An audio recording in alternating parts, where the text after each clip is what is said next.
শুভ নববর্ষ সবাইকে। কেমন আছো তোমরা? আমিও ভালো আছি। আশা করছি তোমরা সকলেই ভালো আছো। কি দেখছো? এই রগরগে একটা এঁচোড় চিংড়ি দেখছো তো? হ্যাঁ, অনুষ্ঠান বাড়িতে কিন্তু এখন যেখানেই যাবে দুপুরবেলার আইটেম বা দুপুরবেলার মেনুতে কিন্তু এটা থাকবেই থাকবে। হয় এঁচোড় চিংড়ি, নয় পটল চিংড়ি। যাই হোক, এঁচোড়টা এখন খুব ভালোই মানে পাওয়া যাচ্ছে, সেই কারণে আমরা এঁচোড় চিংড়িটাই আজকে করছি। এই রকম অনুষ্ঠান বাড়ির এঁচোড় চিংড়িটা আমি কীরকম করে করি সেটাই তোমাদেরকে আজকে দেখাচ্ছি। বলে রাখি, প্রথমে কিন্তু আমি এঁচোড়টাকে ছোটো ছোটো করে কেটে নিয়ে সেটা প্রেশারে একটুখানি ভাপিয়ে নিয়েছিলাম বা সিদ্ধ করে নিয়েছিলাম। নিজের যতটা মনে হবে সেই রকমভাবেই করবে। আর এই দিকে তেল গরম করে নিয়েছি। তেলটা প্রথমে এই রকমই পরিমাণ নিয়েছিলাম, নিয়ে এই এঁচোড় আর আলুটা ডুমু ডুমু করে কেটে ভেজে নিয়েছি। এখানে বলে রাখি, এঁচোড়টা যত বেশি লাল করে ভাজবে সেখানেই এই রান্নাটার টুইস্ট, তত বেশি সুন্দর হবে খেতে, ততই ওই রগরগে ব্যাপারটা আসবে। যাই হোক, এঁচোড়টা তো ভেজে নিলাম। ভেজে নিয়ে আমি কড়াইতে আবার একটু বেশি পরিমাণে তেল দিয়ে দিলাম, আর দিয়ে ওর মধ্যে আমি গোটা গরম মশলা দিয়ে দিয়েছি। এখানে আমি দারচিনিটা দিইনি, আমার কাছে ছিল না হাতের কাছে। অনেকে এখানে জিরেও ইউজ করে, তো আমি জিরেটা বলছি ক্রমশ প্রকাশ্য। আপাতত এখন আমার মনে পড়ে গেছে, এই রে, আমি তো চিংড়িটাই ভাজতে ভুলে গেছি। তো তোমরা কি করবে, তোমরা এঁচোড়টা ভাজার পরেই চিংড়িটা ভাজবে। আমি ভুলে গেছিলাম, তো ভুলে গেছি মানে একদম ভুলে গেছি। যাই হোক, সেই তেলে জাস্ট চিংড়িটা একটু নাড়িয়ে নিয়েছি। এই চিংড়িটা ঠিক এই রকম পর্যায়ে যখন আসবে না, যে হালকা হালকা মানে অরেঞ্জ হতে হতে, সেই সময় তুলে নিতে হবে। আবারও একটা ভুল করেছি, আগেই বলে দিই, হলুদ দিইনি, হলুদটাও দিয়ে দিয়েছি। তো যেই দেখলাম যে চিংড়িটা তো ভেজে নিয়েছি, গোটা গরম মশলার গন্ধটা প্রায় বেরিয়ে গেছে, তাই আমি জিরে ফোড়ন দিয়ে দিয়েছি। তো তোমরা চাইলে যে কোনো একটা দিতে পারো, আইদার জিরে নয় গোটা গরম মশলা।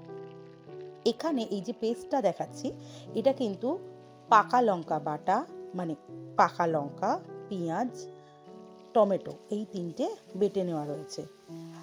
আমি যদি খুব ভুল না করি, এটা শুধু পেঁয়াজ আর লঙ্কা বাটা ছিল। এটাকে নিয়ে খুব ভালো করে এটাকে ভেজে নিতে হবে। যেহেতু বাটা ইউজ করেছি, তো মনে হবে যেন জল বেরিয়ে যাচ্ছে, তো না, ভাজতে হবে, খুব ভালো করে এটাকে ভাজতে হবে। এবং কিছুটা ভাজা হয়ে গেলেই তার মধ্যে আদা রসুনের পেস্ট দিয়ে দিতে হবে।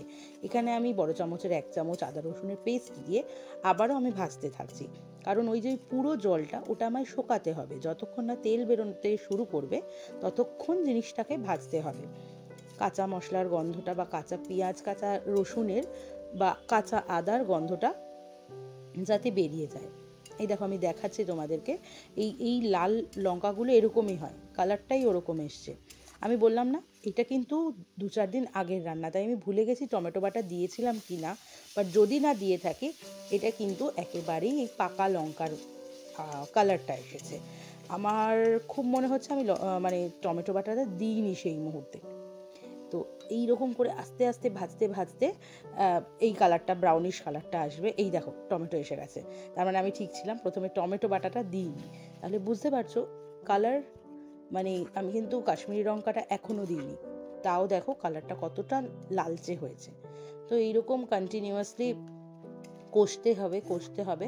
এবং বলে দিই, টমেটোটা কিন্তু আমি একদম একদম মানে মিহি করে বাটিনি, একটু মানে দানা দানা রেখেছি, সেম অ্যাজ পেঁয়াজ, কারণ ওই জিনিসটাই গ্রেভিটাকে একটা আলাদা টেক্সচার এনে দেবে। আস্তে আস্তে দেখো তেল ছাড়তে শুরু করেছে। আমি যেমনটা বলেছিলাম, প্রথমবার তো অলরেডি একবার তেল ছেড়ে গেছিলো, তারপর টমেটো দেওয়ার পর বা টমেটো বাটাটা দেওয়ার পর আবার একবার তেল ছাড়তে শুরু করেছে। এবার চিরাচরিত যা মশলা থাকে, কাশ্মীরি রেড চিলি পাউডার, হলুদ গুঁড়ো, জিরে গুঁড়ো, ধনে গুঁড়ো, এই 4টে দিলাম, দিয়ে হালকা একটু জল দিয়েছি, জল দিয়ে আবার কষতে শুরু করেছি।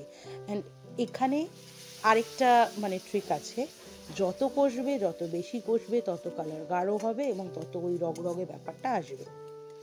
কষবে, জল দেবে, কষবে, জল দেবে। হ্যাঁ, মানে কষেই জল দেবে না, শুকিয়ে যখন দেখবে লেগে লেগে আসছে তখনই জল দেবে।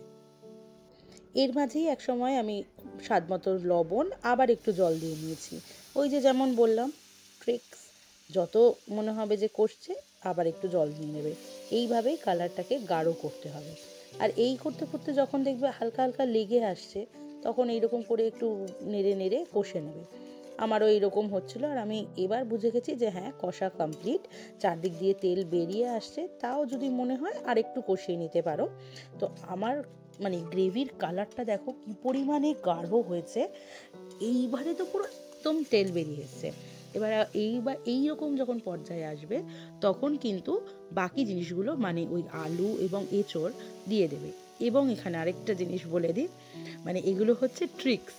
এই যেই বাটিটায় আমি রেখেছিলাম তাতে যে ওই তেলটা বা এঁচোড়ের রসটা লেগেছিল সেটা চেঁচে দিয়ে দেবে। ওটা আমি এখানে ক্লিপসে দিইনি, কারণ বুঝতেই পারছো এক হাতে ভিডিও করেছি আর এক হাতে খুন্তি নাড়ছি। তো এটা ভালো করে নাড়িয়ে নিতে হবে। আর ওই যে এঁচোড় সেদ্ধ করেছিলাম, যেই স্টকটা বা যেই মানে জলটা ছিল, সেখান থেকে একটুখানি জল আমি দিয়ে দিয়েছি। গবগবিয়ে ফুটতে দিয়েছি কিছুক্ষণ ঢাকা চাপা দিয়ে, তারপরে এই চিংড়িটা দিয়েছি। এবার বলে রাখি, প্রথমে যে চিংড়িটা আমরা জাস্ট হালকা ভাপানো বলবো না, জাস্ট কড়াইতে দিয়েই তুলে নিয়েছিলাম। সেটার কারণ হচ্ছে এই চিংড়িটাকে এখন এই এঁচোড়ের সাথে একটু ফোটাবো বলে। তো সেই কারণে আমি এগেইন ওই চিংড়িটা দিয়ে একটু ফুটিয়ে নিয়েছি। নামানোর সময় একটুখানি হালকা গরম মশলা দিয়ে দিয়েছিলাম এবং গাওয়া ঘি যেটা থাকে সেটা দিয়ে দিয়েছিলাম। আর দেখো খালি কি পরিমাণ সুন্দর দেখতে হয়েছে, আমার তো দেখেই এখন লোভ লাগছে। তো প্রত্যেকটা এঁচোড়ের মধ্যেও রস ঢুকেছিল বা ঝোল বা সব কিছুই ঢুকেছিল এবং এতটাই নরম হয়েছিল এবং এতটাই সুন্দর খেতে হয়েছিল, মানে কি বলবো। হয়তো ওই বাটিতে কালারটা বোঝা যায়নি, সেই কারণে আমি ভাবলাম যে ভাতের পাশে দিই, তবেই হয়তো কালারটা বোঝা যাবে। তো এইরকমই দেখতে হয়েছিল, অপূর্ব খেতে হয়েছিল। নিজে করেছি বললে ভুল হবে, বাট সত্যিই বলছি, একবার ট্রাই করো, করে আমাকে ফিডব্যাক দাও যে কেমন খেতে হতে পারে বা কেমন খেতে হয়েছে। টিল দেন, নেক্সট রেসিপি আসছে, নেক্সট আরও অনেক রকম ভিডিও আসছে। ততদিনের জন্য টাটা, ভালো থেকো সবাই।